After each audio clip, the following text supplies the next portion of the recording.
pessoas, tudo bem com vocês? Aqui é a Nana e no episódio de hoje eu tô com um convidado ilustre e inédito nesse podcast, né? A gente teve uma repetição aí no último episódio de convidado, mas hoje estamos com um convidado inédito, uma pessoa que eu admiro muito.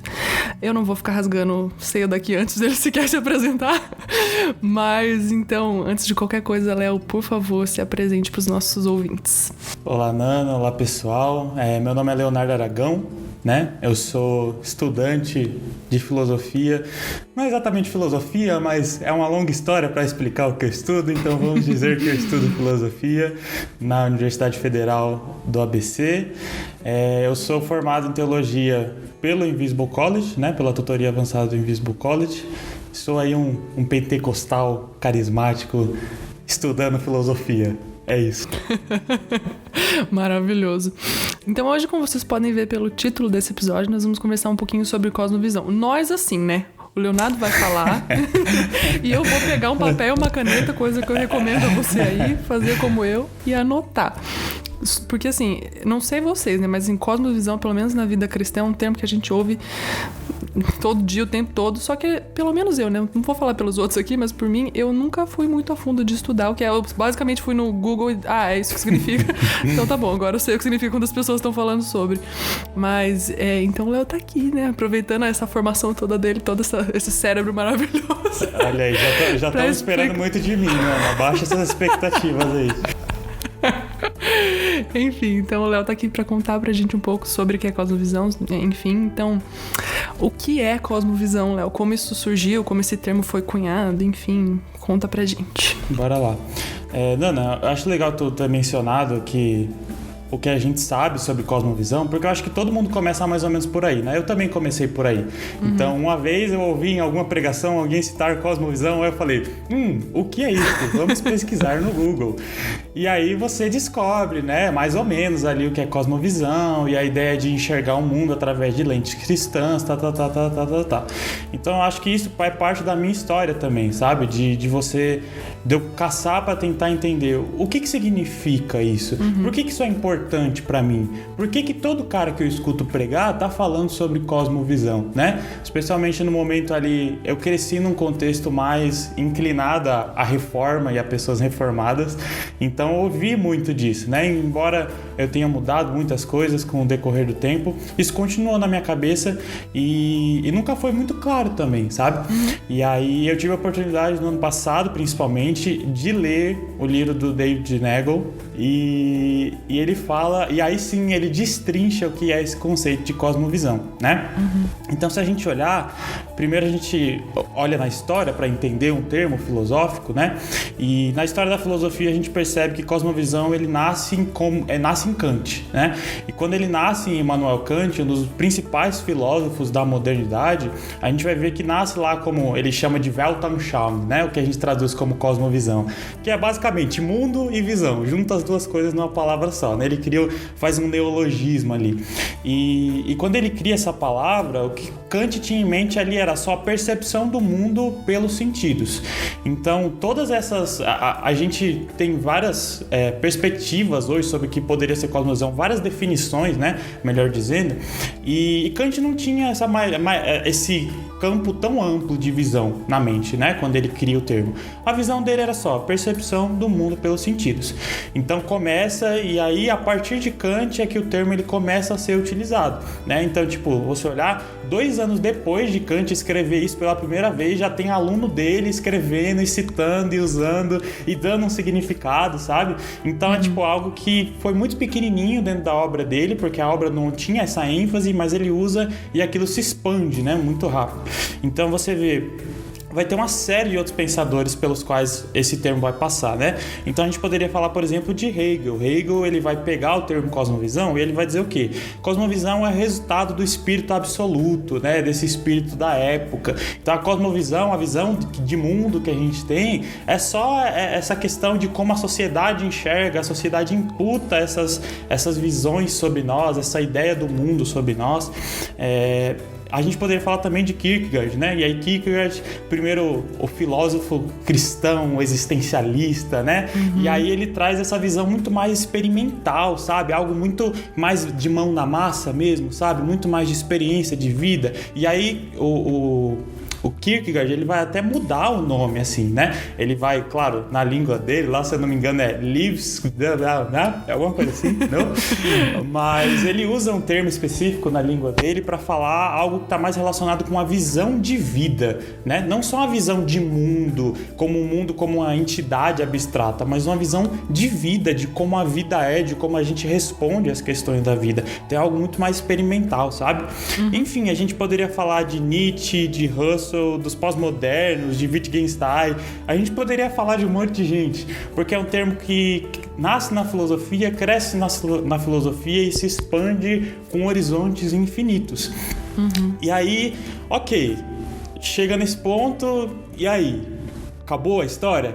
Não, né? Porque a gente sabe que em determinado ponto alguém apropriou isso para a igreja, né? Então, a gente já sabe, não nasce em contexto da igreja, nasce num contexto filosófico. Em que momento isso vem para a igreja? Em que momento a gente apropria esse termo, né? E aí a gente tem que entender que existem várias definições e várias apropriações e reapropriações do termo cosmovisão. Então a gente começa lá em James Orr, e aí Orr vai trazer uma visão de cosmovisão que é bem rudimentar ainda também, e aí passa por Kuyper, passa por Doivert, ainda antes deles dois passa por Bavinck, então passa por um monte de gente, tá entendendo? Então, da mesma forma como cosmovisão, ele tem várias definições, várias visões, e existe um amadurecimento do termo, se a gente poderia falar dessa forma, dentro do que a gente poderia chamar, vamos colocar aqui entre muitas aspas, tá, gente? Academia secular, né? Porque eu não gosto muito do termo secular, e vocês vão entender por que eu não gosto muito do termo secular. Mas, assim como ele passa por esse amadurecimento dentro da academia, aspas, secular, ele também passa por esse amadurecimento dentro da academia cristã, né? Então, ele passa por uma série de autores que têm visões diferentes, que têm preconceitos diferentes, né? Então eles têm visões não só sobre o termo, mas sobre o mundo, sobre a sociedade, sobre o cristianismo diferente. Então, a gente tem uma série de visões.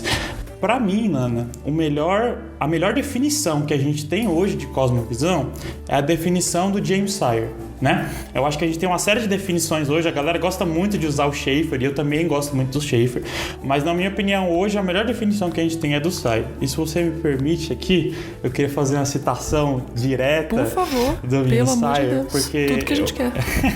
Eu acho que essa é uma definição muito importante. Então o que o Sire diz, no Dando Nome ao Elefante, é o seguinte: cosmovisão é um compromisso, uma orientação fundamental do coração, que pode ser expresso como uma história ou num conjunto de pressuposições que sustentamos sobre a constituição básica da realidade e que fornece o fundamento no qual vivemos, nos movemos e existimos.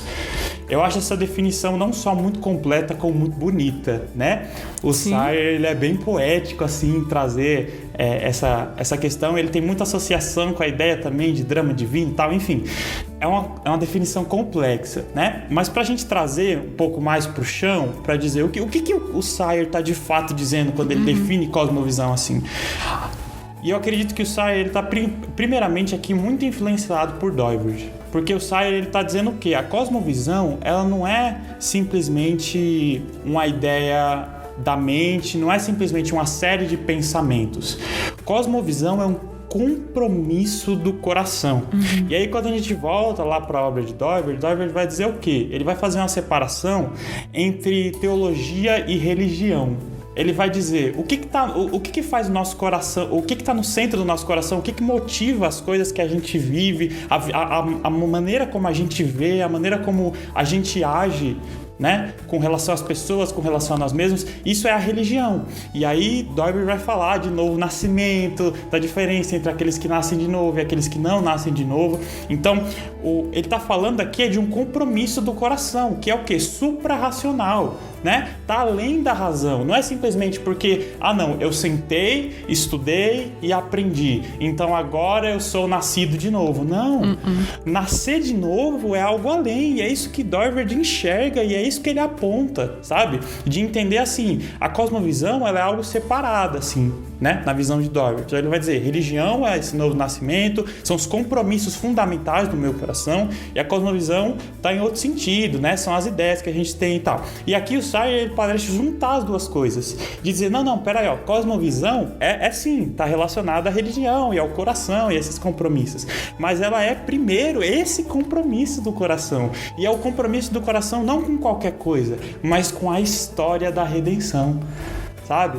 Então, o que é uma cosmovisão cristã? O que é enxergar o que é enxergar o mundo, o cosmos, de uma forma cristã? É nascer de novo, é ter o seu coração reorientado para aquilo que é divino, né? A ter o seu coração reorientado não para os ídolos dessa realidade, mas para o único Deus soberano, criador de todas as coisas.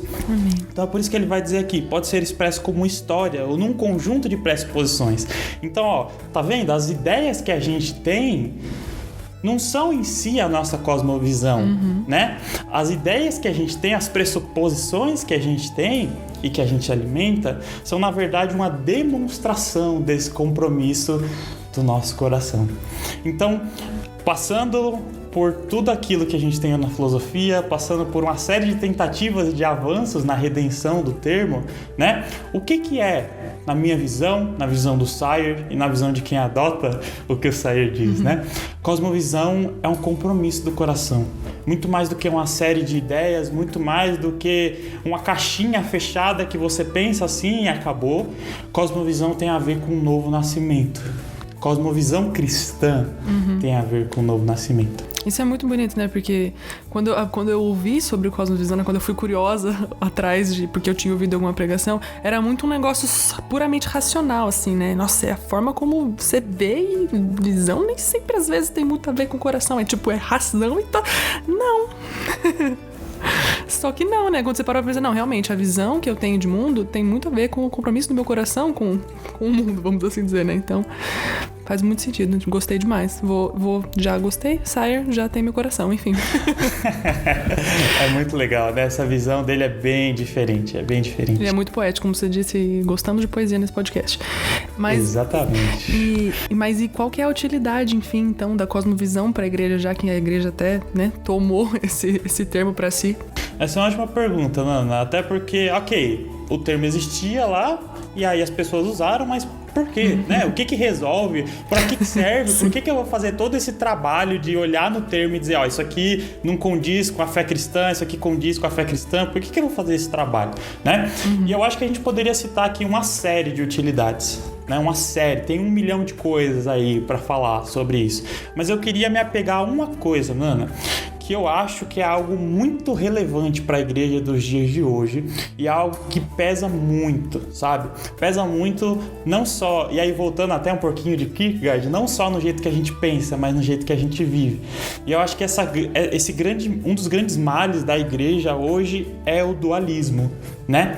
Total. Então, muita influência da visão platônica. Então, é tipo, a gente separa as esferas da vida, né?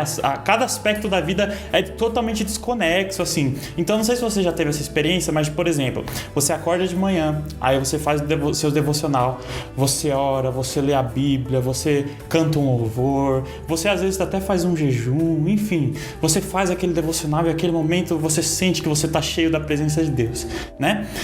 Aí você vai, sei lá, trabalhar. Aí a última coisa que você pensa é sobre Deus, é sobre você, como você pode glorificar a Deus através do seu trabalho, né? Aí depois você vai para a faculdade, aí você esquece também quem você é e quem você deveria ser no seu trabalho. Então a gente vive uma vida fragmentada. Sim. Cada parte da vida é uma coisa. Então é como se existisse, existe o Léo da igreja, existe o Léo do trabalho, existe o Léo da faculdade e não existe uma integralidade de vida, sabe? Porque quando a gente fala que o ser cristão é uma identidade, é porque tem a ver com todas as áreas da vida, né? Eu não sou eu mesmo só em uma área, eu sou eu mesmo em todas as áreas. Pode ser que isso se manifeste de formas diferentes, né? Por exemplo, eu não vou parar no meio do trabalho e, tipo, eu costumava trabalhar como programador, né? Então eu não vou parar no meio do código que eu tava fazendo e fazer uma oração em cima do código, sabe? Isso não vai acontecer, mas eu vou ser ético, eu vou viver de maneira correta, eu vou dar testemunho testemunho do evangelho, sabe? Então falta essa integralidade e eu vejo isso muito por conta desse dualismo, a gente separou as coisas. Então, esse dualismo, ele não tá só na mente, ele também tá nas práticas, né? E muitas vezes não tá na mente, tá nas práticas. Muitas vezes você não entende que você tá sendo dualista, que você tá dividindo esses aspectos da vida, e você tá sendo, sabe?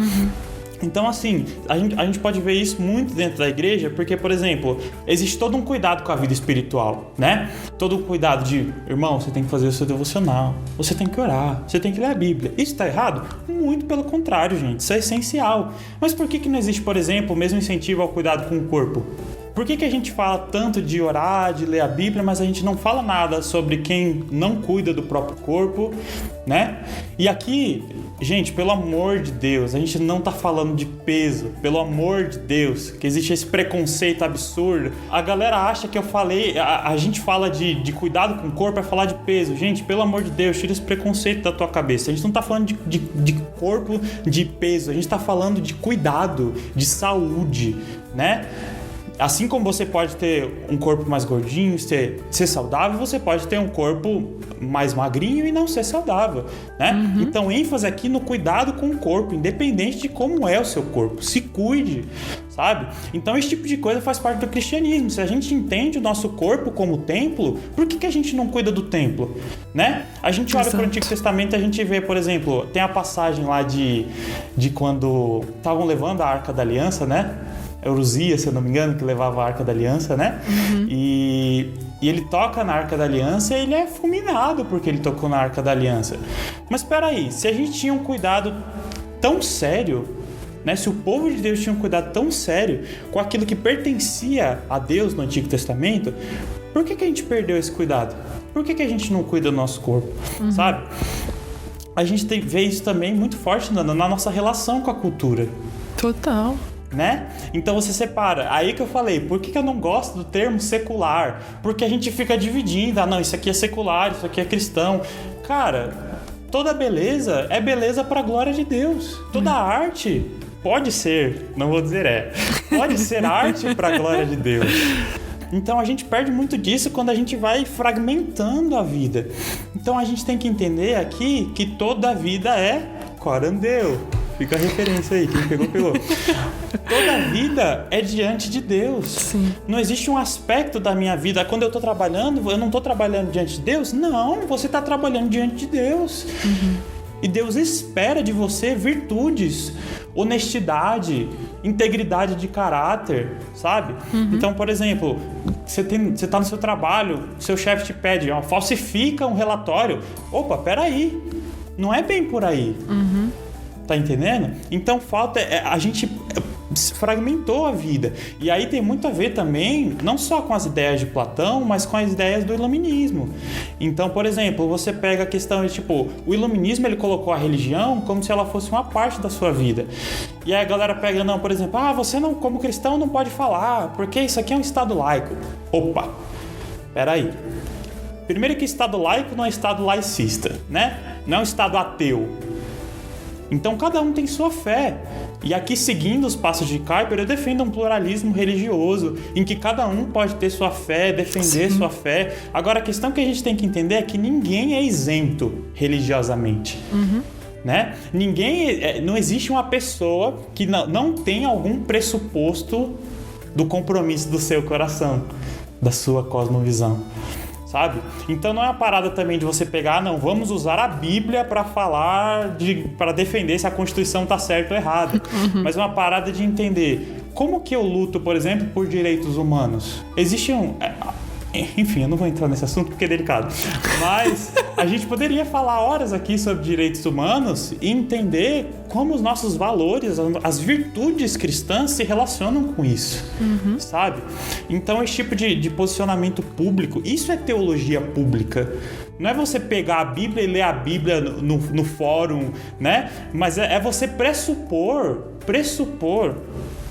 aquilo que é de fato cristão e a partir disso fazer seu trabalho. Então, Nana, a gente precisa repensar nossa postura na vida ordinária. Concordo plenamente. A gente precisa de uma ideia holística, né? O que é holístico? Inteiro, integral, total da vida. E isso como que vem? Como a gente falou aqui, não é simplesmente racional, é suprarracional. Então isso tem que estar imbuído também, né, inserido nas práticas que a gente vive. Então a gente tem que entender esse tipo de coisa. Por que é importante não só ter o conceito de cosmovisão, mas entender o conceito de cosmovisão? Porque aí a gente consegue inserir nas práticas da igreja, da vida comunitária, coisas que nos levem a entender essa vida integral e a viver uma vida integral. Há um culto que não começa no domingo e termina no domingo. Há um culto que começa no domingo e só termina na eternidade. Tá entendendo? Então, quando eu olho para a cosmovisão e o uso de cosmovisão, é isso que eu tô pensando. Eu não tô pensando, e a gente vai chegar lá, mas eu não tô pensando em abusos, em forçar alguém a pensar X ou Y. O que eu tô pensando é em alguém que entende que a sua vida inteira é um culto. É alguém que entendeu, quer comais, quer bebais, fazer tudo para a glória de Deus. Sabe? Então é isso que eu tô vendo de utilidade para cosmovisão na igreja. É para isso que a gente precisa de cosmovisão. Não para forçar ninguém a pensar X ou Y, mas para que todos entendam que a vida é um culto.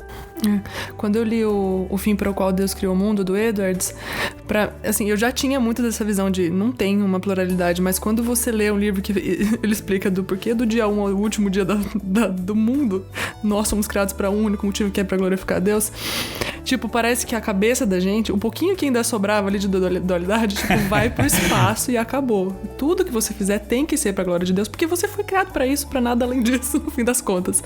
Então, essa talvez seja uma leitura que ajude muitas pessoas também a entender um pouco de... Não tem dualidade. Você é um ser completo para a glória de Deus.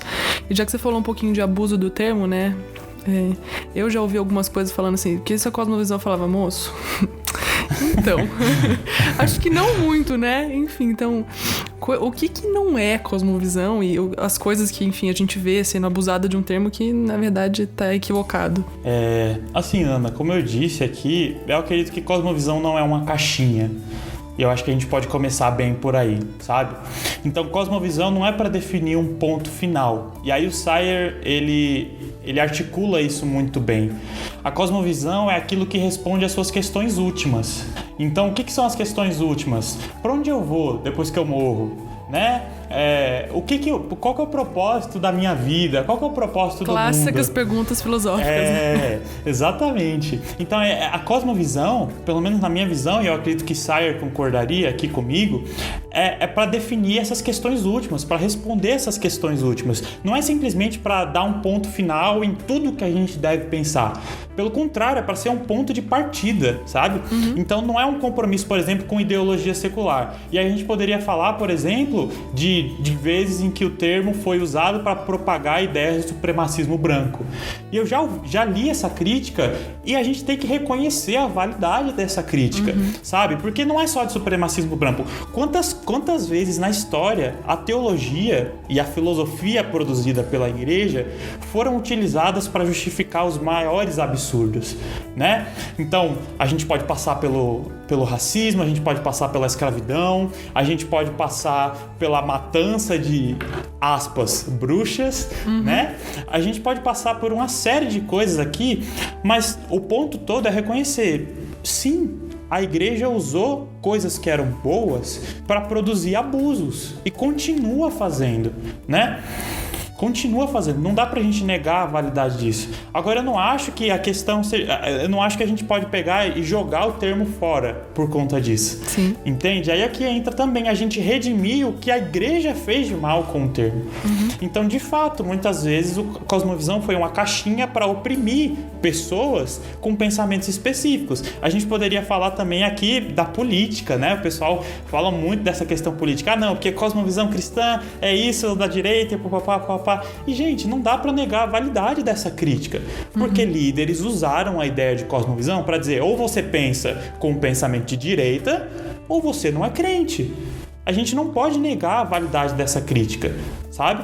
Agora, eu não enxergo que cosmovisão seja isso. Cosmovisão não é uma caixinha para te prender e dizer, ó, se você não pensar assim, você não é crente. Pelo contrário, cosmovisão é para te dar liberdade. Tá entendendo? Exatamente como a vida cristã não é uma caixinha de regras e leis e que você vai e faz, embora a gente saiba que leis e regras fazem parte do cristianismo, Sim. né? Mas não é só uma caixinha para você ficar preso ali. a gente tem que entender também, uma outra crítica muito válida é que aí você até comentou aqui, né, sempre que você lia algo racionalista, muito à cabeça, que você pensa. E existe essa crítica, principalmente do James Smith, né, ele fala muito sobre essa questão de como a cosmovisão não é um negócio só de pensamento, de cabeça, sabe? Então não é simplesmente uma coisa racionalista e só os pensamentos e o que você precisa fazer para ter uma cosmovisão cristã é ler, sabe? Não é bem por aí.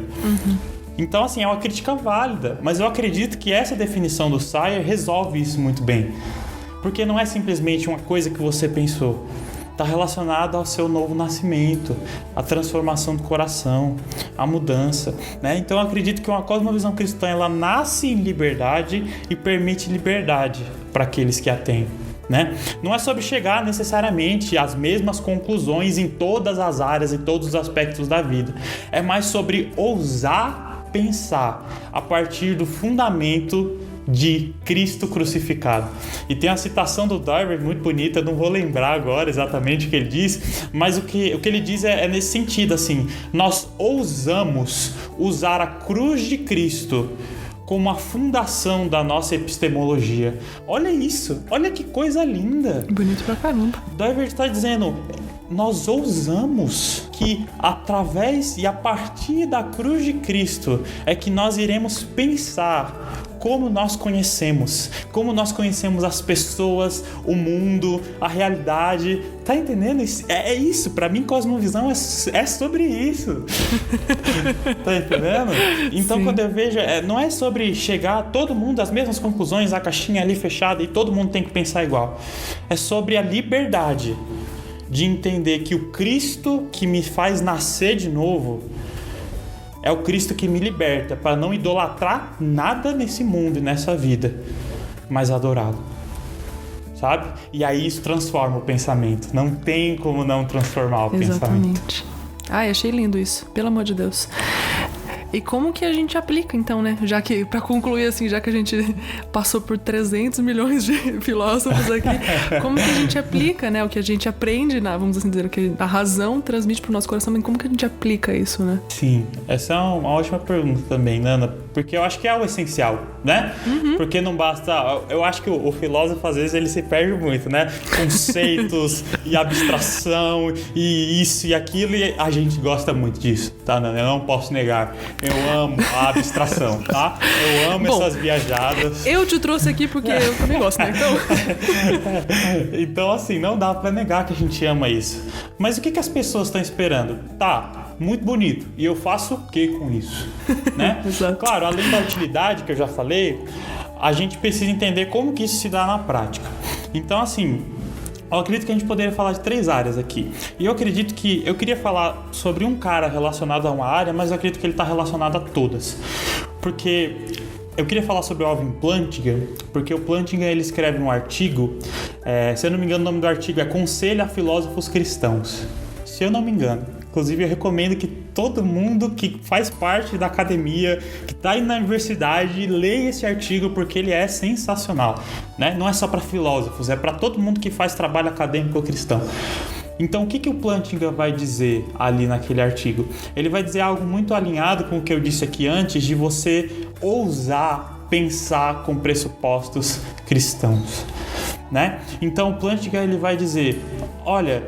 enquanto as pessoas estão dizendo que não é para eu colocar a religião dentro da ciência que eu faço, dentro da filosofia que eu faço, o que eu estou dizendo é o seguinte: as pessoas que estão dizendo isso estão colocando os próprios pressupostos delas para dizer isso. Então o que eu estou dizendo para você é: você tem todo o direito de ter os seus próprios pressupostos e fazer o seu trabalho acadêmico a partir dos seus pressupostos. Então, eu volto aqui à citação do Doiver, né, que assume a cruz de Cristo como base da epistemologia. Por que a gente não faz o mesmo para cada área da ciência em que a gente trabalha? Sabe?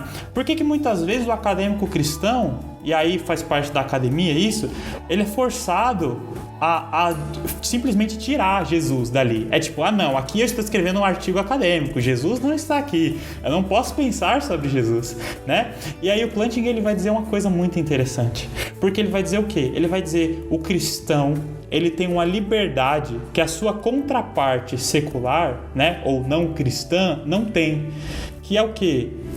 Ele é liberto por Cristo para enxergar a realidade sem nenhuma idolatria. Então ele não vai atrás da evidência para justificar o que ele crê. Ele vai atrás da evidência como ela é, para tentar entender, para tentar encaixar ela na teoria ou para criar uma teoria diferente. Ele não está preso, porque se ele entender, por exemplo, que existe algo que contraria a evolução, né? Vamos supor aqui, ele não vai entrar em crise.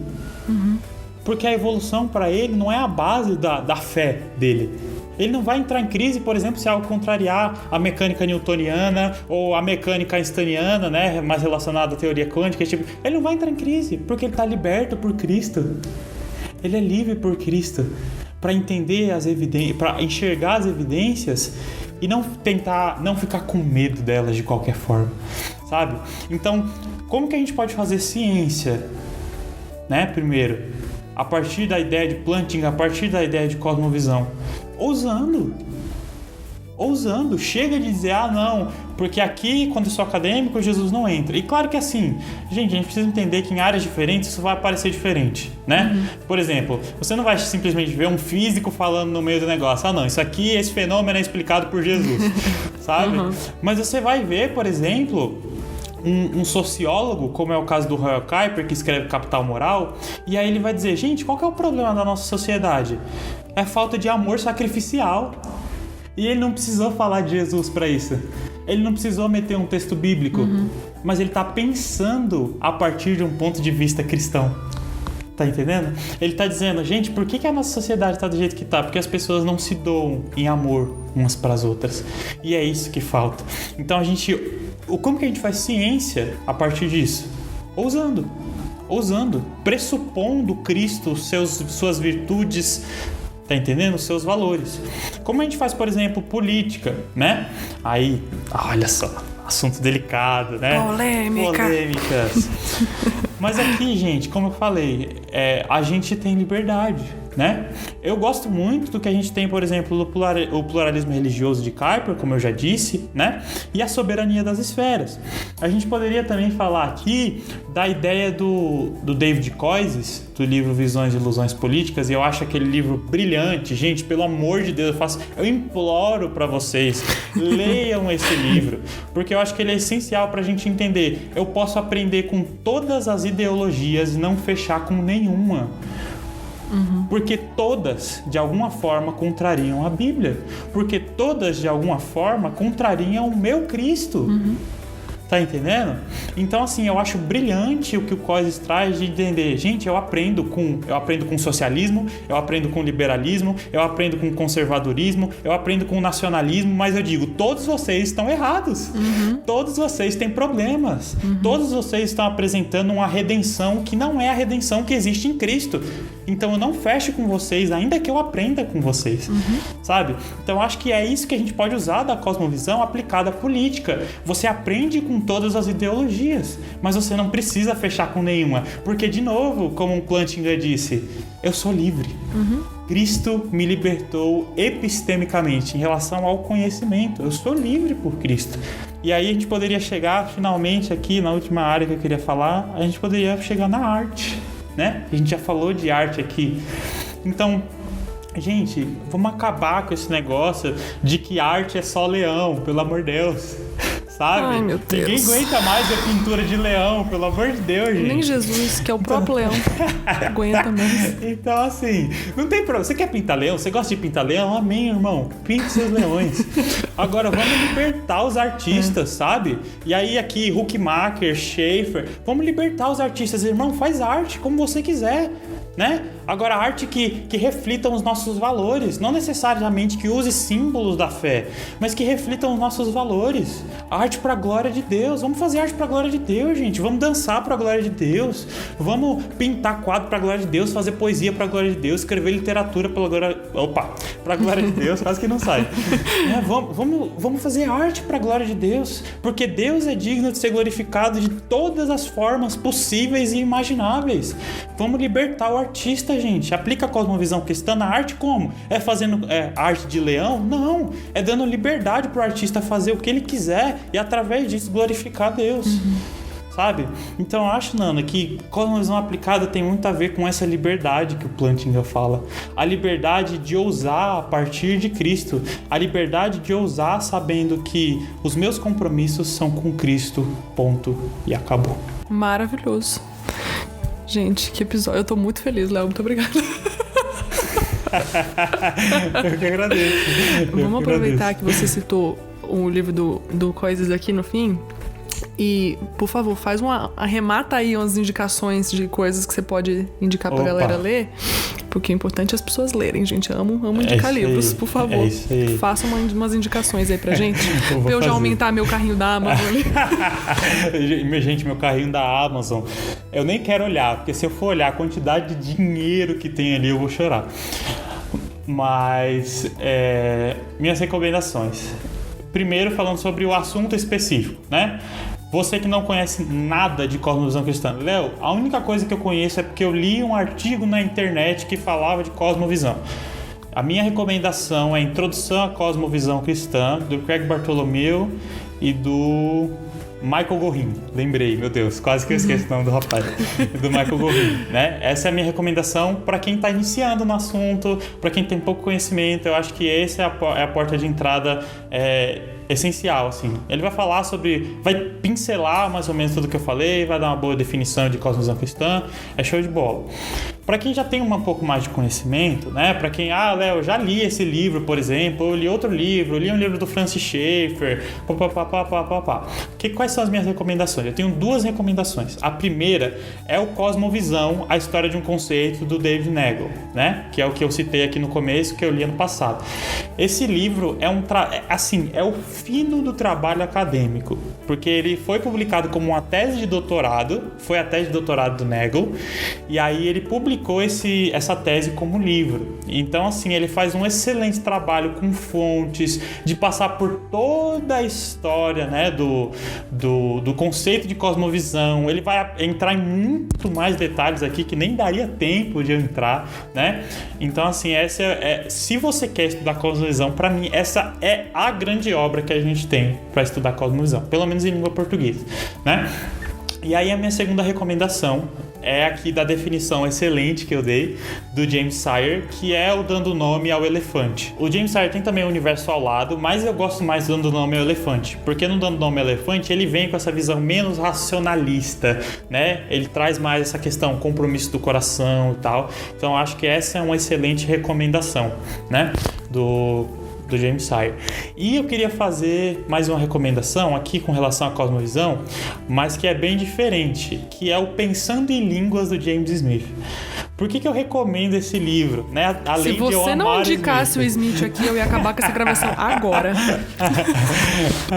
Por que eu recomendo esse livro? Porque o Smith ele vai fazer uma coisa que é brilhante, Nana. Ele vai delimitar uma cosmovisão pentecostal, né? E aí serve tanto para pentecostal quanto para carismáticos, porque ele coloca tudo num barco só. Então, assim, eu recomendo muito esse livro. Eu não terminei de ler, tá, gente? Não me crucifiquem. Mas do que eu li até agora, eu recomendo muito esse livro. Eu acredito que é uma leitura essencial, principalmente para a gente entender a crítica ao racionalismo da ideia de cosmovisão e entender como se libertar disso. Aí, áreas específicas. Eu tenho 1 milhão de recomendações. Áreas específicas.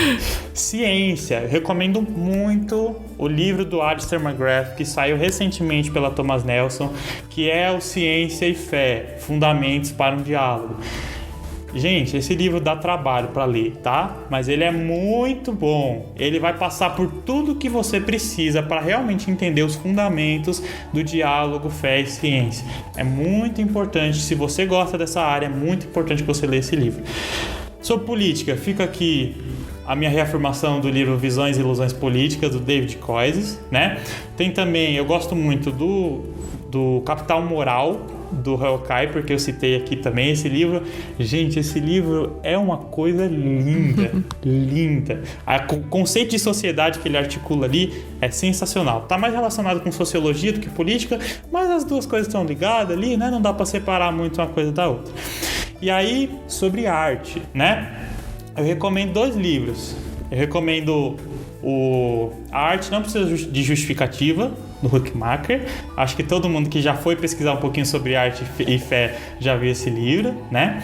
Eu recomendo também A Arte e a Bíblia, do Francis Schaeffer, outro também clássico, muito famoso. E se você já tem algum contato com a área, eu recomendo os livros do Huckmacher, que são um pouco mais acadêmicos. Aí tem o Filosofia Estética e o outro, se eu não me engano, é Arte... Vixe, eu não lembro agora o nome completo dele. Mas ele é do site entra no site da Monergismo, procura Huckmacher lá, você vai encontrar os 2 livros dele. São essas as minhas 2 recomendações para quem já tem um pouco de conhecimento de arte. Eu acho que ciência e política já são 2 recomendações, mesmo para quem... 2 boas recomendações, mesmo para quem já tem algum contato com a área. Então eu vou parar por aqui para não encher mais o carrinho da Amazon da galera. Então é isso, gente. Eu agradeço muito de verdade, de coração, Léo. Eu amei essa conversa. Não vejo hora de publicar logo. Então, muito, muito obrigada mesmo. Eu que agradeço. Obrigado aí, Nana, pelo convite. Obrigado, pessoal, pela paciência, né? Vocês que ouviram até aqui. E é isso. Espero que isso tenha abençoado a vida de vocês de alguma forma. Amém. Fica aqui o convite para quando você quiser voltar. Já tá aqui estendido o convite publicamente. Beleza. A gente vai conversando. Então é isso, gente. Até o próximo episódio. Um beijo e um queijo.